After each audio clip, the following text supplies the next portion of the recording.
www.attableek.com, the reviver of Iman.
الحمد لله وكفى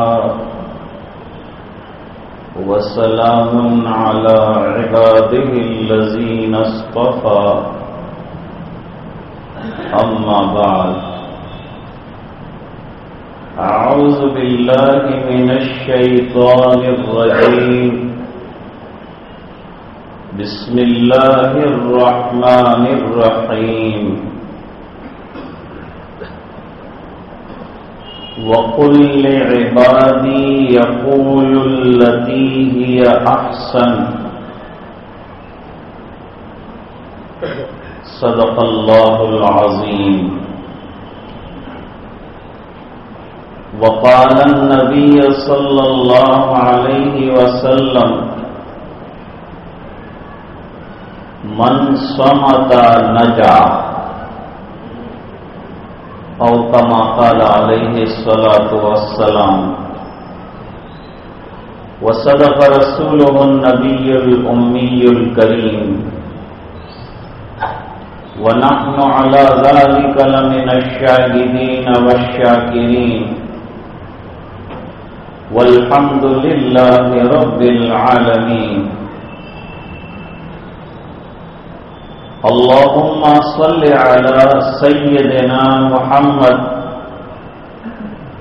وعلى آل سيدنا محمد وأصحابه وأزواجه وبارك وسلم.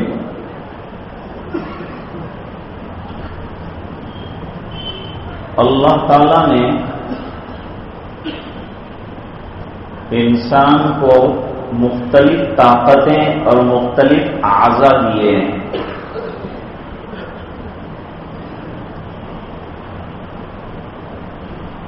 ہر پارٹ کا اور ہر عضو کا اپنا ایک کام ہے.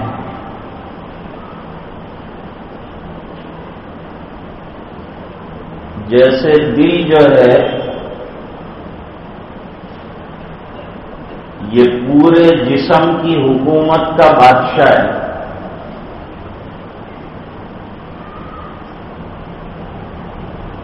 اور زبان جو ہے وہ سیکریٹری کی حیثیت رکھتی ہے.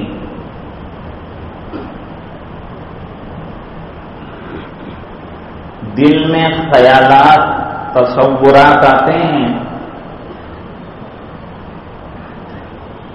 اور زبان اس کی ترجمانی کرتی ہے. صدر کا کام اتنا ہی ہوتا ہے کہ وہ کرسی پر بیٹھ جائے اور اس کے اشارے کے مطابق سیکریٹری اور ناظم کام کرے.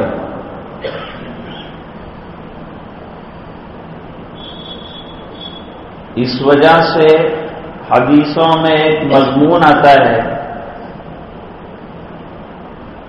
کہ جسم کے جتنے اعضاء ہیں وہ تمام کے تمام زبان کی خدمت میں حاضر ہوتے ہیں اور درخواست کرتے ہیں کہ تو کنٹرول سے اگر چلی تو ہماری حفاظت ہے، اور تو نے اگر بے راہ روی اختیار کی تو اس کا نتیجہ ہم کو بھگتنا پڑے گا۔ لہذا تجھ سے درخواست ہے کہ تو کنٹرول سے چلیو۔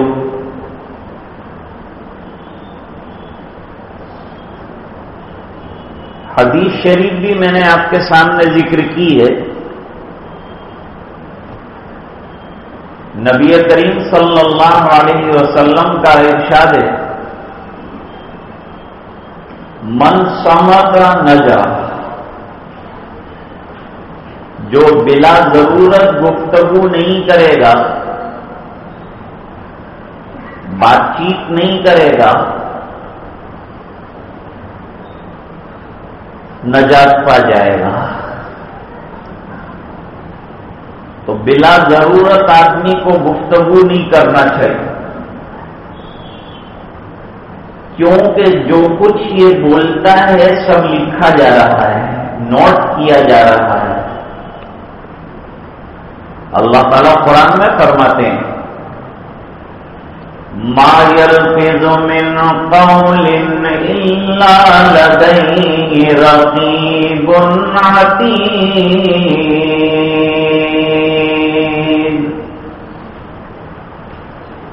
زبان سے جو بھی لفظ آدمی نکالتا ہے،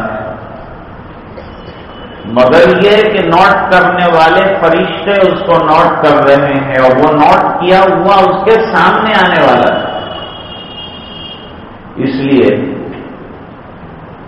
اپنی زبان کی حفاظت کرنا اہل اللہ کے یہاں بڑا اہم کام مانا جاتا ہے۔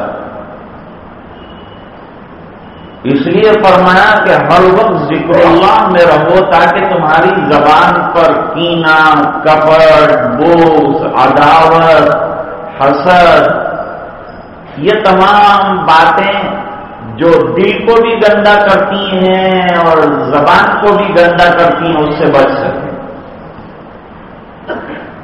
ایک بزرگ فرماتے ہیں کہ انسان دو چیزوں کا نام ہے، المرء الا الاصغر،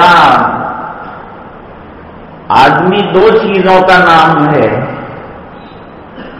لسانہ و قلبہ، زبان اور دل۔ دل میں جو باتیں آتی ہیں زبان اس کی ترجمانی کرتی ہے، تو اب دل کو اگر پاکیزہ کر لیا جائے گا تو نتیجہ یہ ہوگا کہ زبان سے پاکیزہ باتیں نکلیں گی۔ دل کو اگر صاف کر لیا جائے گا تو زبان سے صاف ستھری باتیں نکلیں گی۔ اللہ والوں نے بہت اچھی مثال دی، یوں فرمایا کہ دل کی مثال جو ہے وہ ایک دیگچے کی ہے، اور زبان کی مثال ایک چمچ کی ہے۔ اور دیگچے سے وہی نکلے گا اور چمچ میں وہی آئے گا جو دیگ میں ہوگا۔ تو زبان کو درست کرنے سے پہلے دل کو درست کرو، اور دل کو سونپو اللہ والوں کو، ذکر اللہ کے حوالے کرو، اللہ کی محبت اس کے اندر بھر دو، تاکہ جب بات نکلے تو مٹھاس والی نکلے، اللہ کی محبت والی نکلے۔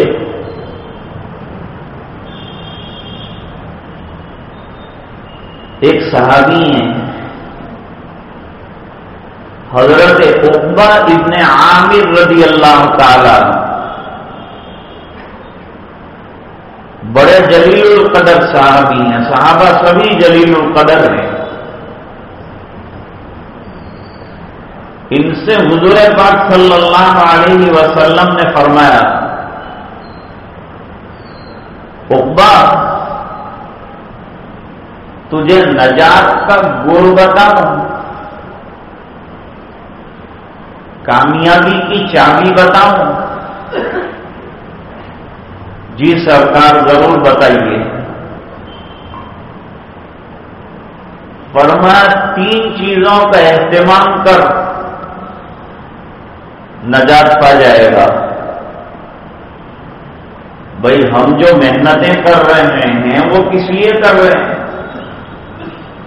نماز پڑھ رہے ہیں، تلاوت کر رہے ہیں، اذکار کر رہے ہیں، اچھے کام کر رہے ہیں، تو کیوں کر رہے ہیں؟ اس لیے کہ ہمیں نجات مل جائے، ہم آسانی سے اللہ کے دربار میں سرخرو ٹھہریں، کامیاب ہو جائیں. تو سرکار نے 3 چیزیں بیان فرمائی. نمبر 1،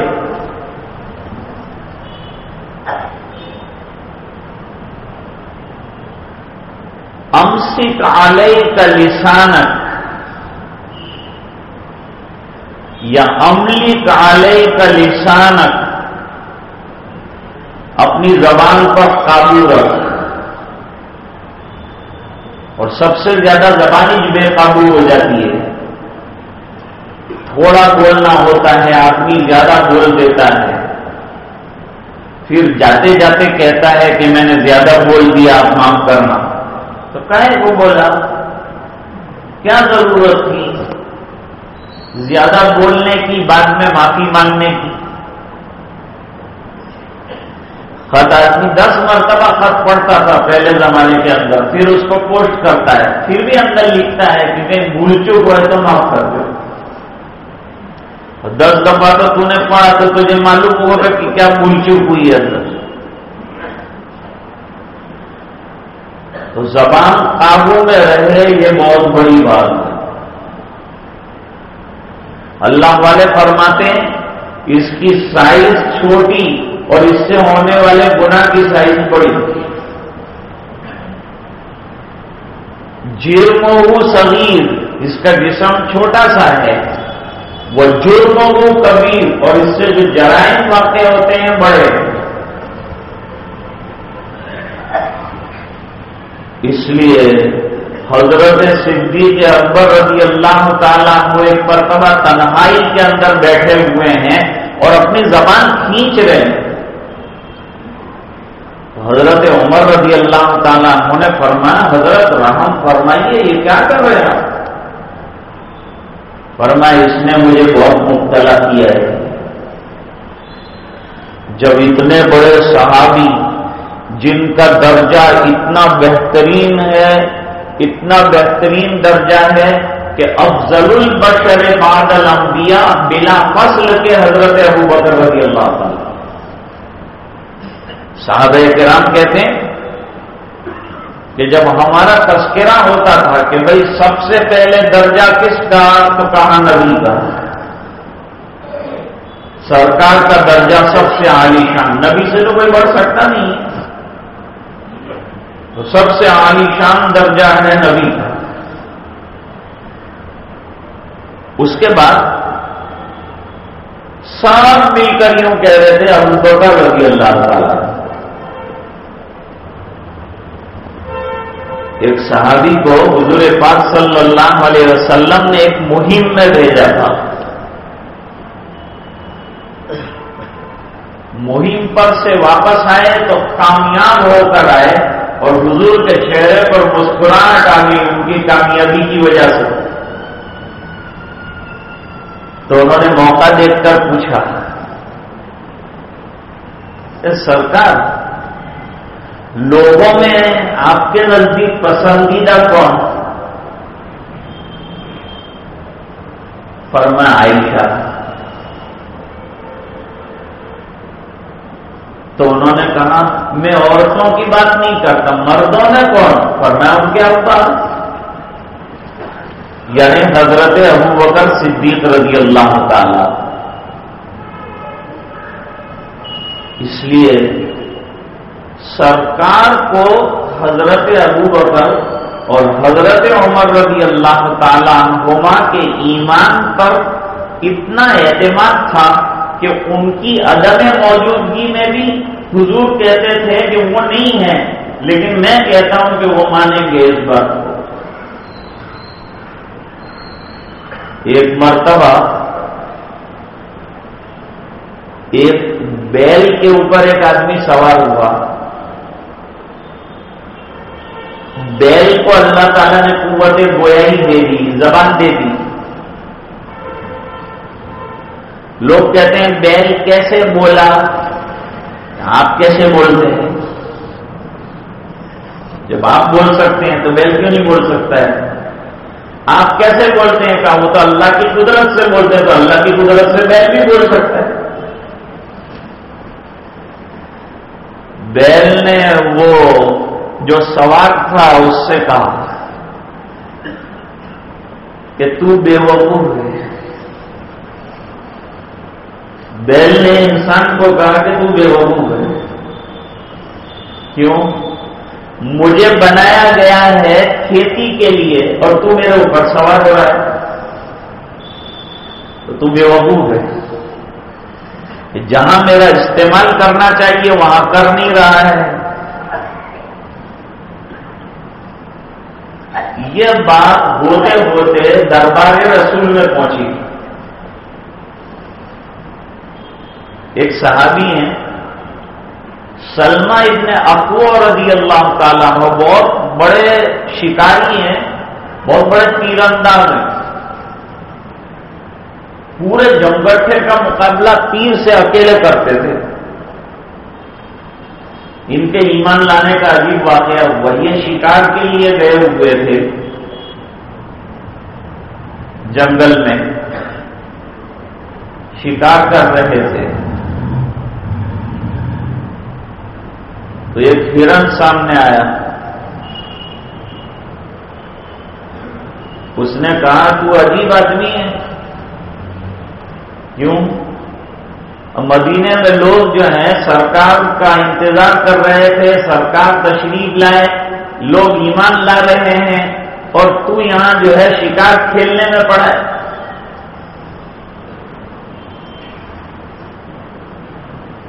تو سلمہ ابن اقوع نے کہا بہت تعجب کی بات ہے کہ تو انسانوں کی بولی بولنے لگا، تو اس سے زیادہ تعجب کی بات ہے کہ تو ایمان نہیں لاتا۔ اس نے یوں کہا کہ اس سے بڑا تعجب اس بات پر ہے کہ تو ایمان نہیں لاتا سرکار پر، جبکہ لوگ ایمان لانے کے لیے دوڑ رہے ہیں، تو جنگل میں پڑا ہوا ہے۔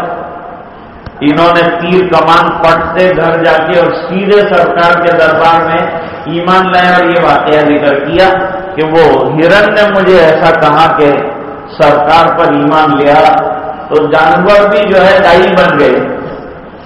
ماحول کا اثر ایسا ہے کہ جانوروں پر بھی دعوت کا اثر پڑا، وہ بھی دائی بن گئے۔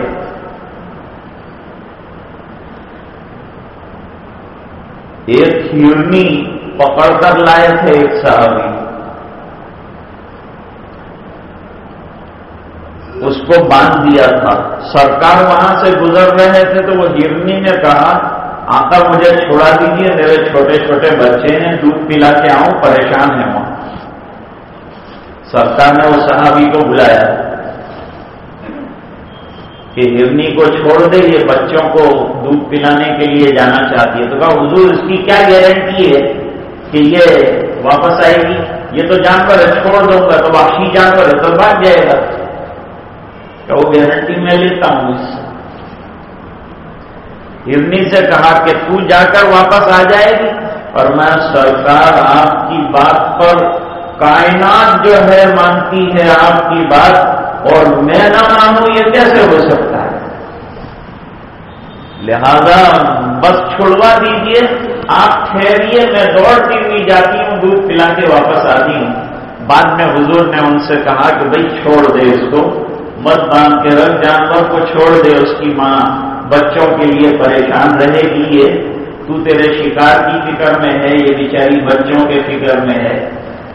کہنے کا مطلب یہ ہے کہ جب یہ واقعہ دربار رسول میں آیا کہ آج تو بیل نے گفتگو کی،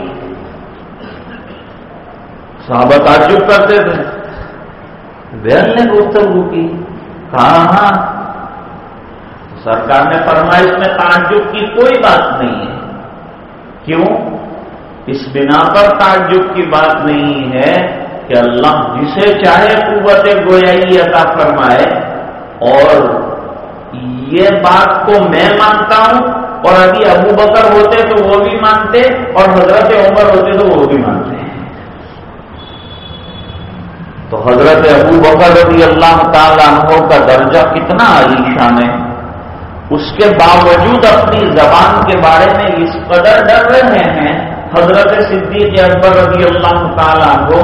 تو ہم لوگوں کو سوچنا چاہیے کہ ہم گپ شپ کرنے کے لیے کتنا وقت گزار ڈالتے ہیں.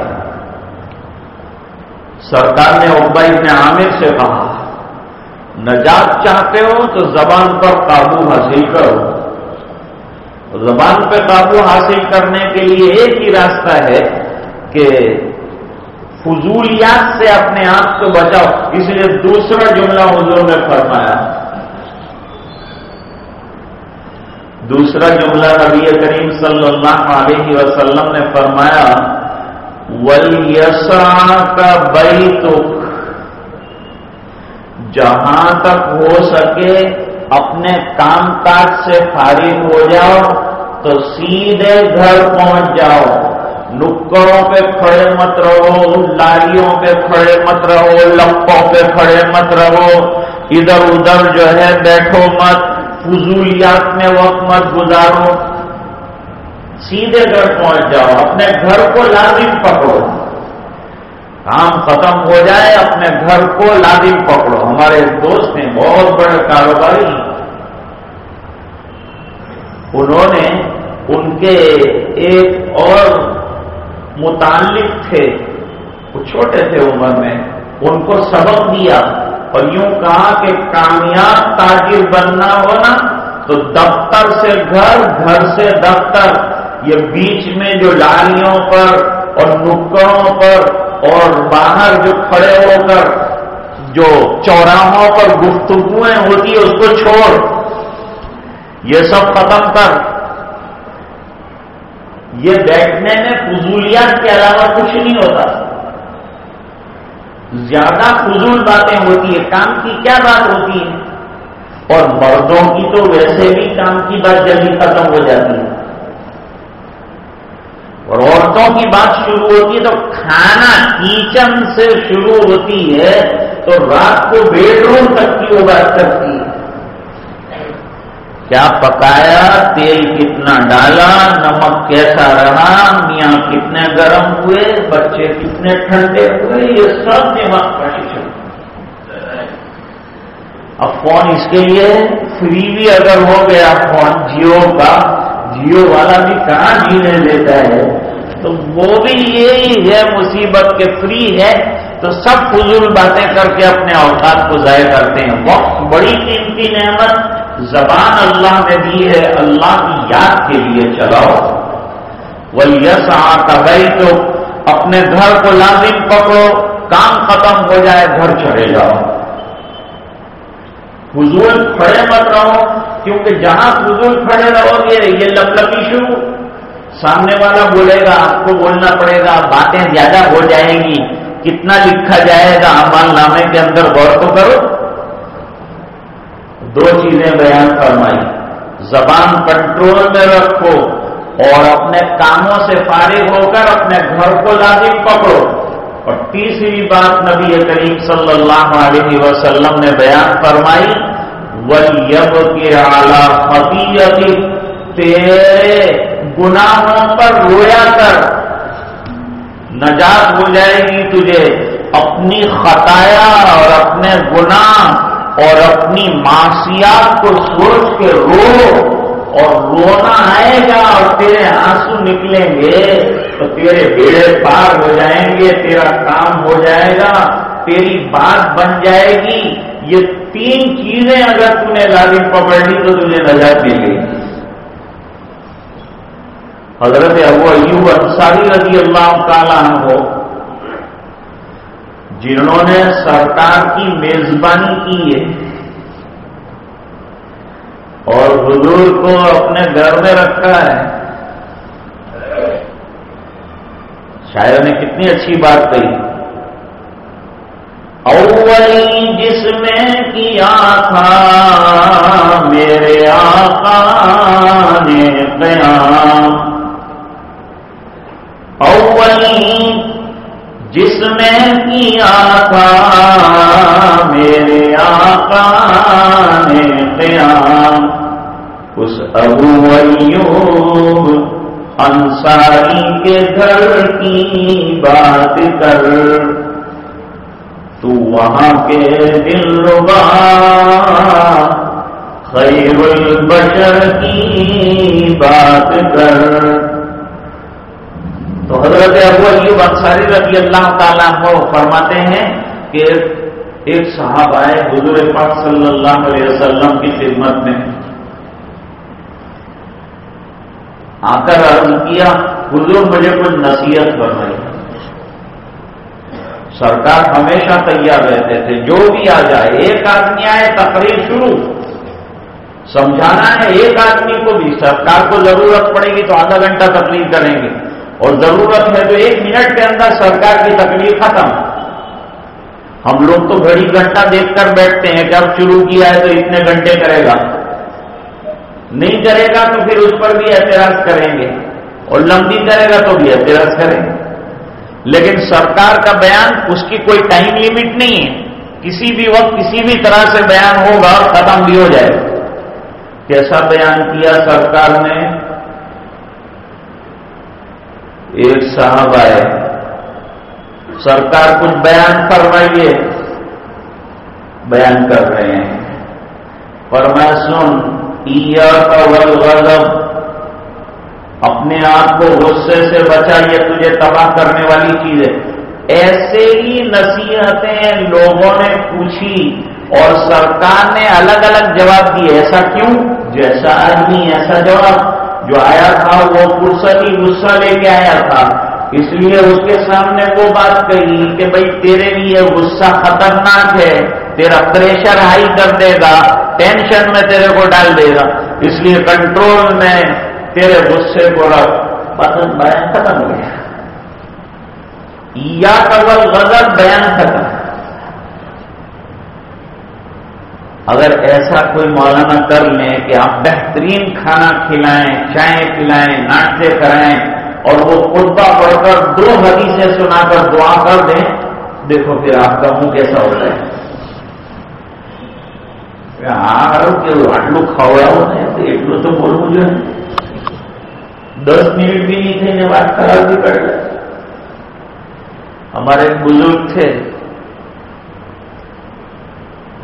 وہ کہتے ہیں کہ وہ بیان کرنے کے لیے ایک صاحب کو بٹھایا،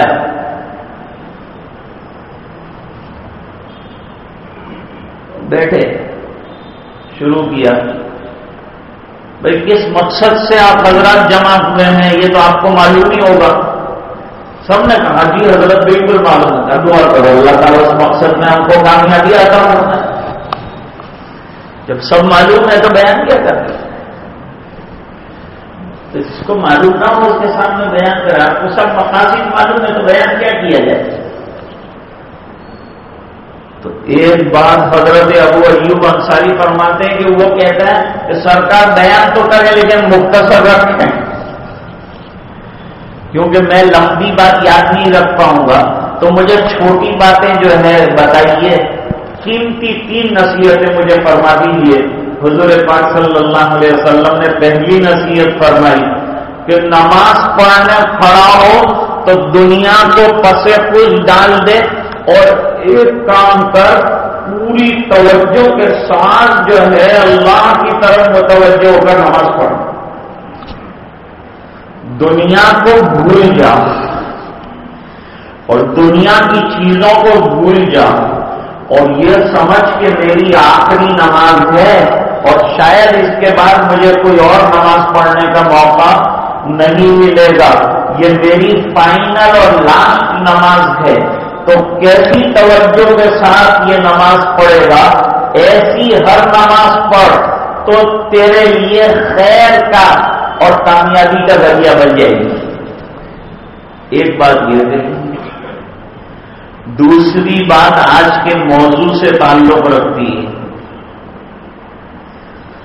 دوسری بات سرکار نے فرمائی کہ اگر کامیابی چاہتا ہے تو اپنی زبان کو قابو میں رکھ، اور کوئی جملہ اپنی زبان سے ایسا مت نکال کہ جس کی وجہ سے کل آخرت میں تجھے شرمندہ ہونا پڑے۔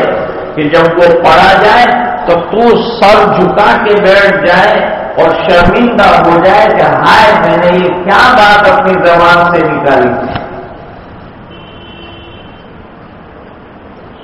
اکبر الہ آبادی جو ہیں وہ اچھے شاعر ہیں، لیکن بڑے بزرگوں میں سے بھی ہیں، اقبال سے بھی آگے جاتی ہے ان کی شاعری۔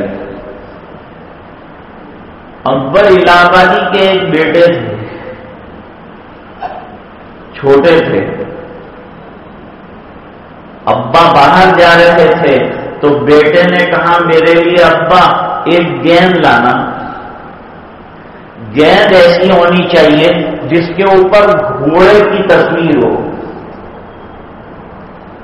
اب ابا جان نے تلاش کیا، ملا نہیں، سمجھا دیا بچے کو، بیٹا بہت تلاش کیا نہیں ملا، ایسی گیند نہیں مل سکی۔ بات آئی گئی ہوگی، بچہ بڑا ہو گیا اور بیرون ملک میں ایجوکیشن کے لیے گیا اور وہاں سے بڑی ڈگری حاصل کر کے پھر آیا۔ تو جب ڈگری حاصل کر کے آیا تو دوست لوگ گئے استقبال کرنے کے لیے۔ باپ نے سوچا کہ استقبال کرنے میں بھی جاؤں گا، کیسے استقبال کروں گا؟ سب لوگ لے کے گئے تھے گلدستے، کوئی کیا تحفہ کوئی کیا تحفہ آنے والے ہمارے بھائی کے لیے۔ تو ابا جان نے سوچا میں بھی کوئی تحفہ لے جاؤں۔ بازار میں نکلے تو وہ ایک گیند ملی، اس کے اوپر گھوڑے کی تصویر تھی جو بچپن میں نہیں مل سکی، وہ خرید لی اور وہ خرید کر جیب میں رکھی کوٹ کے، اور لڑکا آیا، سب لوگ مل رہے تھے، ابا بھی ملے، ملاقات کی، جیب میں سے گیند نکالی اس کے سامنے رکھی، لے بیٹا یہ تیرا تحفہ۔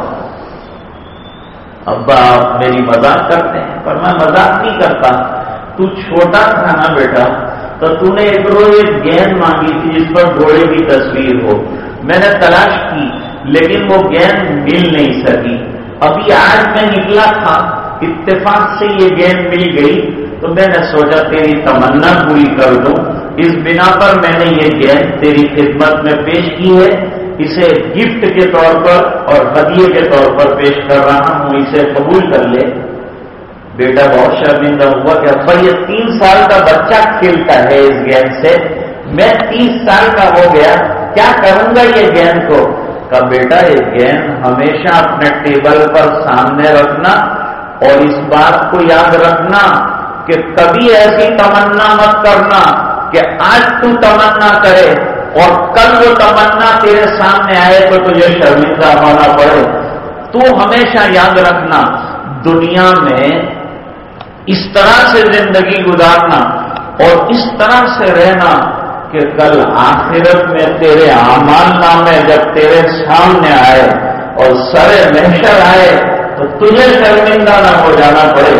اس دن کی شرمندگی کو یاد رکھنے کے لیے یہ گیند تجھے بڑا کام دے گی، اس بنا پر میں لایا ہوں، یہ تجھے عبرت دلانے کے لیے، تجھے سبق سکھانے کے لیے۔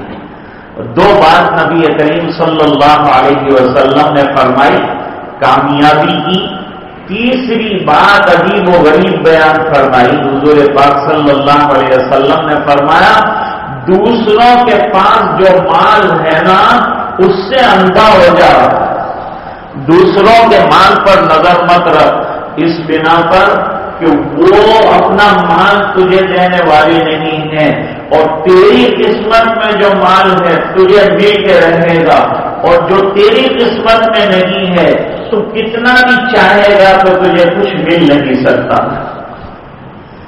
ایک صحابی ہیں حضرت ابو موسیٰ اشعری رضی اللہ تعالیٰ عنہ، ان کو خطاب کیا نبی کریم صلی اللہ علیہ وسلم نے، اور خطاب کرتے ہوئے بڑی عجیب بات بیان فرمائی، یوں فرمایا کہ 2 کام کر لے، 2 کام ایسے ہیں کہ جو تیری پیٹھ پر بہت ہی ہلکے ہیں لیکن میزان عمل میں بہت وزنی ہے، وہ کیا ہے سرکار؟ دو چیزیں. تو فرمایا ایک تو حسن اخلاق، سب سے زیادہ میزان عمل میں، حسنات کے پلڑے میں سب سے وزندار اگر کوئی عمل ہے تو وہ اچھے اخلاق ہیں، حسن خلق ہے.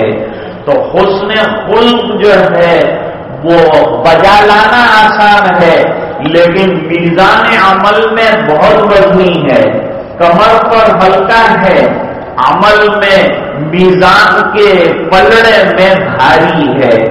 اور دوسری بات بیان فرمائی طول الصمت، یعنی زیادہ خاموش رہنا، بے ضرورت گفتگو نہ کرنا. یہ جب کہا نا زبان کو کنٹرول میں رکھو، مت بولو، تو کیا بالکل خاموش ہو جائیں، کچھ نہ بولیں، ضرورت کی باتیں وہ بھی نہ بولیں؟ فرمایا نہیں، سب ضرورت کی باتوں کو بولو، لیکن جو گفتگو کی ضرورت نہیں ہے وہ بلا ضرورت گفتگو کو اوائڈ کرو، اس کو چھوڑو. یہ نجات کا ذریعہ ہے، یہ کامیابی کا ذریعہ ہے. زبان کو ذاکر بنا دو تو بہت سی مصیبتوں سے اور بہت سی فضولیات سے اللہ تعالیٰ حفاظت فرمائیں گے. اللہ تعالیٰ سب کی حفاظت فرمائے اور دین پر دائم قائم فرمائے، اور ہمارے دل کی اور ہمارے زبان کو بھی اللہ محفوظ رکھے. وآخر دعوانا الحمدللہ رب العالمین.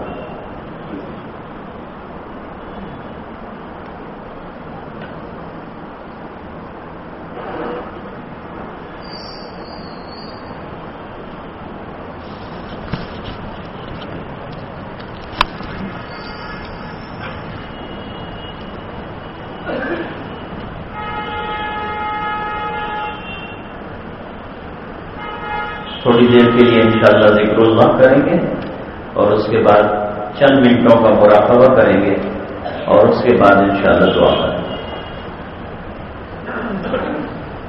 تیرے سوا معبود حقیقی کوئی نہیں ہے، کوئی نہیں، اور تیرے سوا مسجود حقیقی کوئی نہیں ہے، کوئی نہیں، اور تیرے سوا مقصود حقیقی کوئی نہیں ہے، کوئی نہیں. اب تو رہے بس قدم میں آخر ورد زبان میرے لا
وبارك وسلم تسليما كثيرا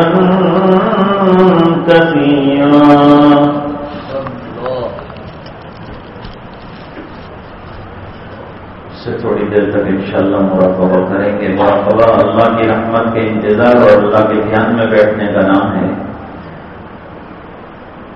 اور آنکھیں بند ہو, جسم میں نقل و حرکت نہ ہو, سر کو دل کی طرف ذرا سا جھکایا جائے اور ایک ہی تصور رکھا جائے اللہ کی رحمت برس رہی ہے, دل میں سما رہی ہے اور دل کہہ رہا ہے اللہ اللہ اللہ.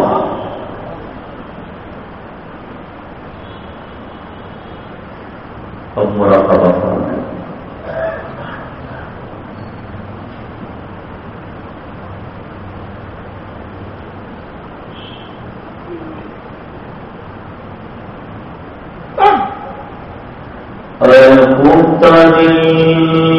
بیدار شو بیدار شو بیدار شو.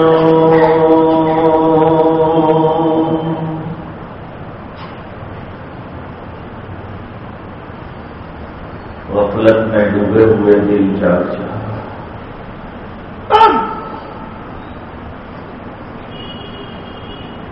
در ذکر حق مشغول شو مشغول شو مشغول شو. اللہ کی یاد میں مشغول ہو جا, دل کا اصلی کام اللہ کی یاد.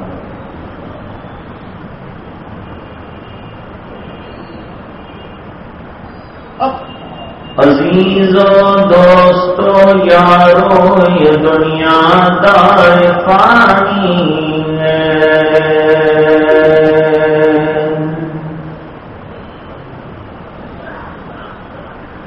دل سے مت لگاؤ تم لحد میں جا بنانی ہے.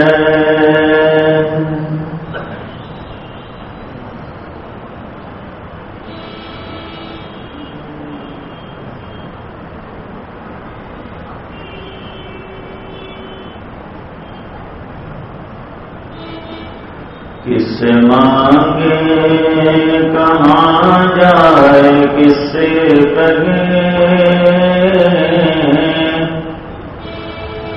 اور دنیا میں حاجت روا کون ہے.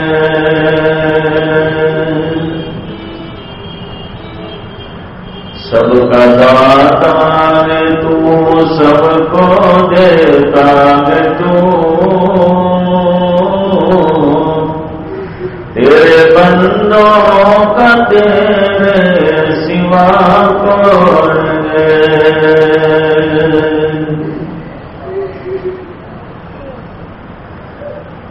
کون مقبول ہے کون مردود ہے,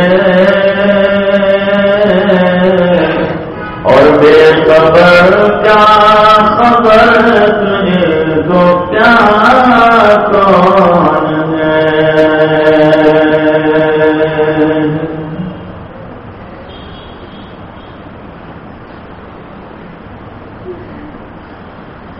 جب تو لیں گے عمل سب کے میزان پر،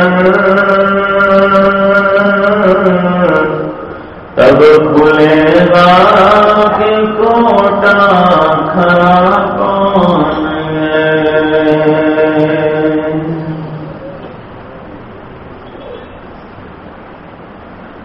مراقبے میں آنکھیں بند ہو تو سوچنا چاہیے کہ آج کہاں گیا تو آنکھیں بند کی۔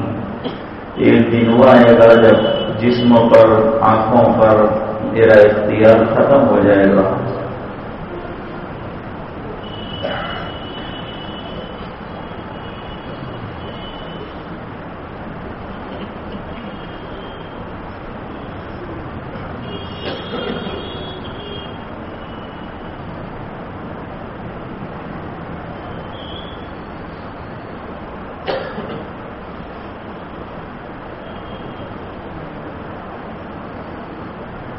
لا الہ الا اللہ محمد رسول اللہ صلی اللہ علیہ وسلم۔ اللہم صل علی سیدنا محمد وعلی آل سیدنا محمد وبارک وسلم۔ ربنا آتنا فی الدنیا حسنہ وفی الآخرۃ حسنہ وقنا عذاب النار، قنا عذاب القبر وقنا عذاب الحشر وقنا عذاب الفقر وقنا عذاب الدین، واحشرنا یوم القیامۃ مع الابرار۔ ربنا لا تزغ قلوبنا بعد إذ هديتنا وهب لنا من لدنك رحمة إنك أنت الوهاب۔ اللهم إن قلوبنا ونواصينا وجوارحنا بيدك لم تملكنا منها شيئا، فإذا فعلت ذلك بنا فكن أنت ولينا واهدنا إلى سواء السبيل۔ اللهم آت نفوسنا تقواها وزكها أنت خير من زكاها أنت وليها ومولاها۔